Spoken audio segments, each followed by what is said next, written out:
It's now 11:18 a.m. and today is Saturday. Take a look outside. That's Raffles City. This is Dragon Dream, and over there is Zhongshan Park. Shanghai residents, please share your thoughts. Would you say this spot counts as downtown? Look at the streets outside now. They are really empty. You can hardly see anyone. I feel like downtown is very quiet these days. People don't want to go out because going out means spending money, so most just stay in. Are there really so few people outside? Someone said the other day that I filmed at the wrong time, saying it's lunchtime and there should be people out eating. People asked in the comments, how many local residents are still living in downtown Shanghai? I feel Shanghai's economy this year is worse than some third-tier cities. I work in finance here, so I'm sensitive to what clients are going through. Today, I talked with a business owner in Shanghai. He said to me, "Have you noticed there are fewer people in Shanghai than usual this year? Lots of apartments can't be rented. Streets and shopping malls near workplaces are almost empty." A Shanghai landlord, who refers to himself as the father of a wealthy second generation and is known for wearing a thick gold chain, shared his frustrations on Douyin. He said he is uncertain about the market outlook for 2025. This year's market is the hardest to understand. In the past years, houses were usually booked before renovations were even done. This year, every unit has had 150,000 yuan spent on renovations, and yet you don't hear a single sound. The units just sit empty. Shanghai's population is still shrinking. They're getting smaller and smaller. Rent prices have been falling for 12 straight months. How can anyone keep going like this? From January to May 2025, I've already invested 3 million yuan.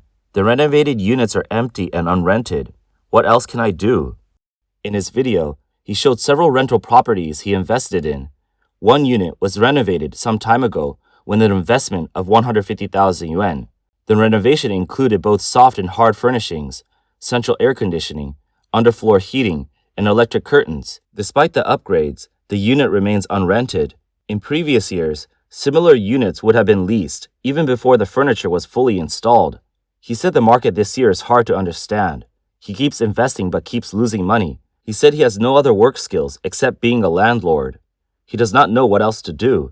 Some viewers replied, "The rent is too high. Nobody's going to rent it. Just wait it out." The hairdressing industry has gone back 30 years. We are officially in the era of 10 or 20 yuan haircuts. Regular hair salons, just to survive and adapt to the times, now offer 10, 15 or 20 yuan wash and cut services. But there are already places charging as little as 3, 5 or 8 yuan for haircuts. The future of hair salons is sharply divided. Those with talent and a passion for learning go for high-ended styling. Those in the middle feel like frogs slowly boiling in warm water. Life isn't good, but at least they don't starve. In the comments, one person said, "Now it costs 8 yuan for a haircut, which is really the same price as 30 years ago. How did it suddenly become like this?" Others commented, "Even if we work until our hands shake, the earnings are still low, but it is better than having no food." The Friendship store used to be the most prestigious mall. It was Beijing's only store for foreign visitors and was open only to foreigners. Ordinary people needed tickets to enter. Being able to visit the Friendship store was a symbol of status. Now, that store is gone. Some people pointed out that this year, some top shopping malls in Shanghai and Beijing have closed. This hasn't happened in decades. Back then, just having money was not enough to shop there. The store was for people with diplomatic backgrounds, those who could travel abroad or had overseas connections. They used foreign exchange coupons that could be exchanged for foreign currency to buy luxury goods such as watches, TVs, and cameras. People who shopped here were envied across Beijing and the whole country. If something was sold elsewhere, this place had it. And if an item was exclusive or popular but not available anywhere else, you could still find it here. Now the store's glory is gone. This is either progress or a sign of helplessness and regret. Recently, pessimistic sentiments have spread on various Chinese platforms. Many people say the large-scale closure of physical stores has only just begun. Future Chinese generations will face a heavy burden of debt for the next 30 years. Someone asked, will deflation go on forever? Will it last 20 years? My view is clear. Deflation will last over 30 years. People need to understand deflation is really a social debt cycle. Only when the debt is fully paid off can liquidity return. It's like life.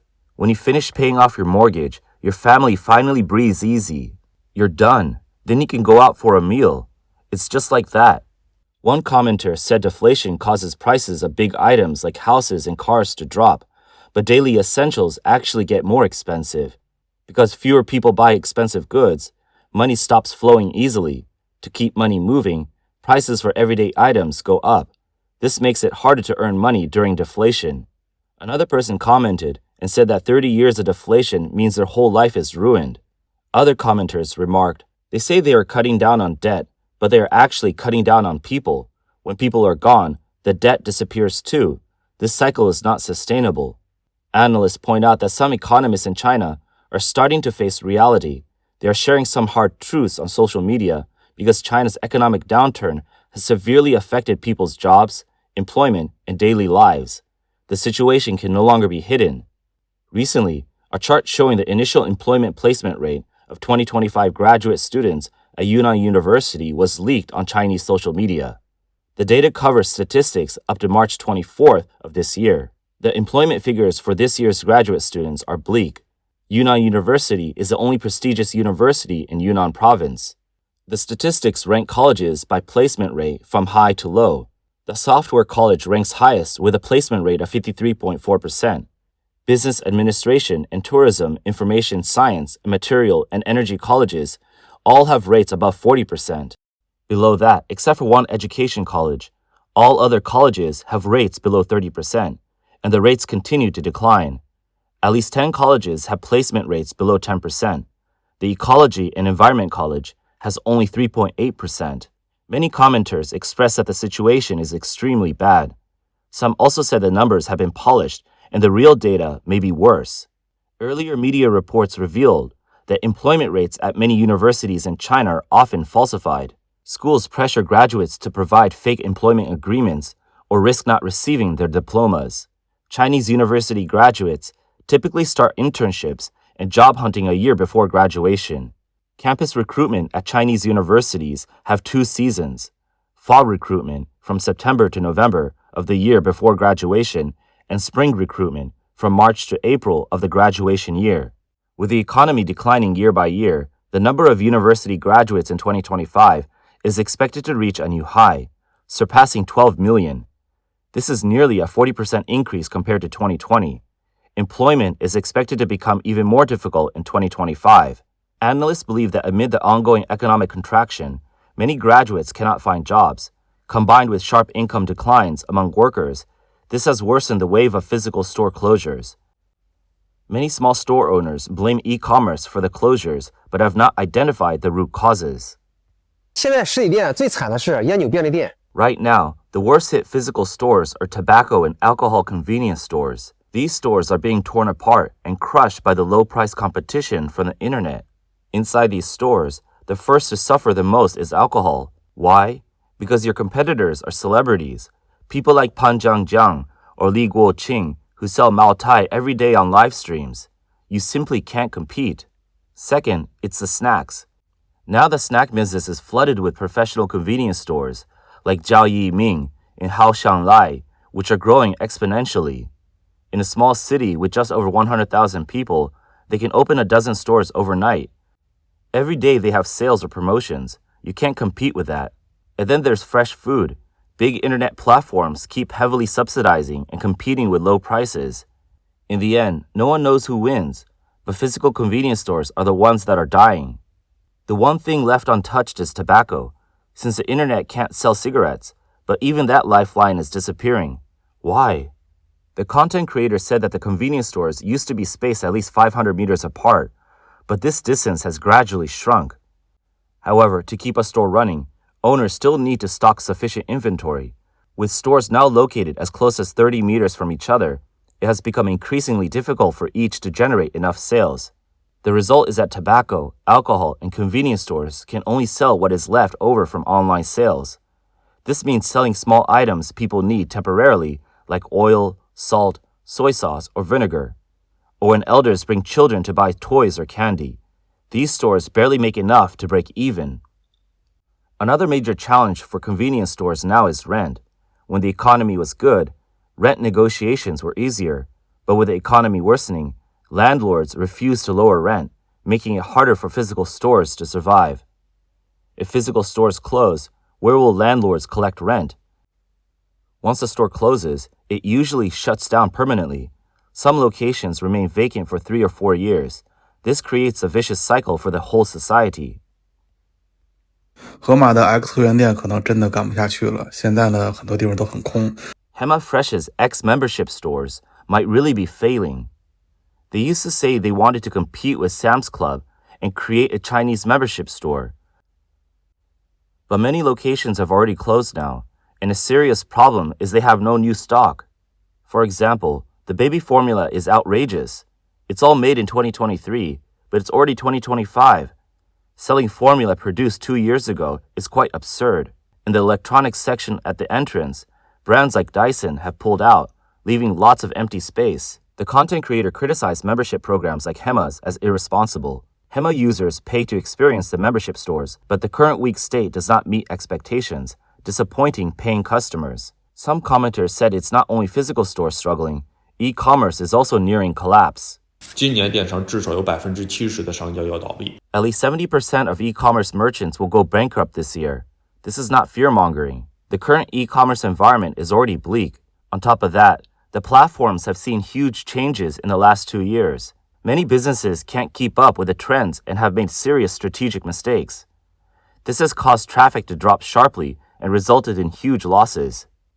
In the past, many e-commerce sellers focus on explosive traffic, trying to get free traffic, and using paid ads to make profits.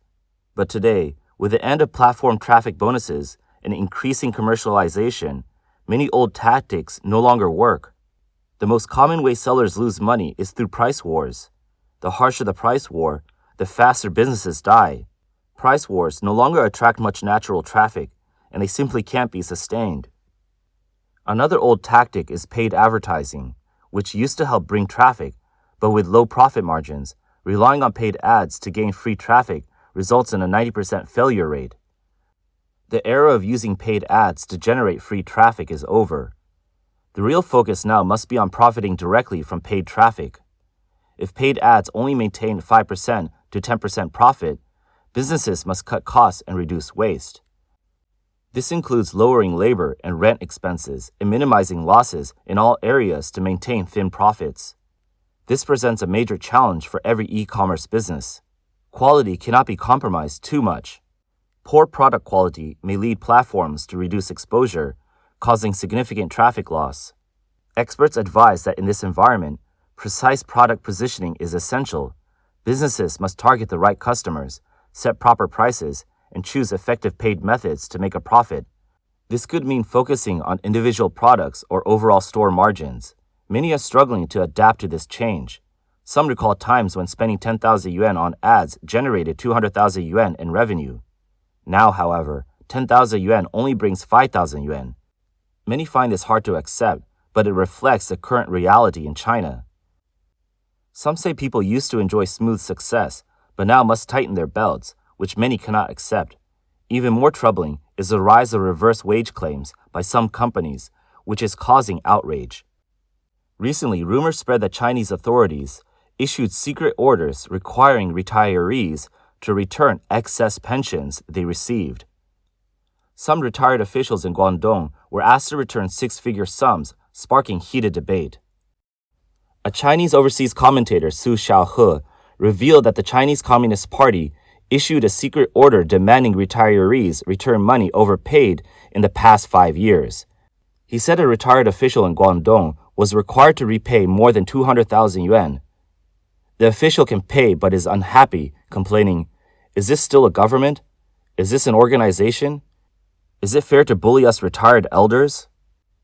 Earlier, a well-known online figure in China reported that a 90-year-old retired deputy department-level official in Guangdong was asked to return overpaid retirement benefits from the past 2 years. His monthly pension was cut by 5,000 yuan starting January 1st, and he must repay 120,000 yuan for overpayments.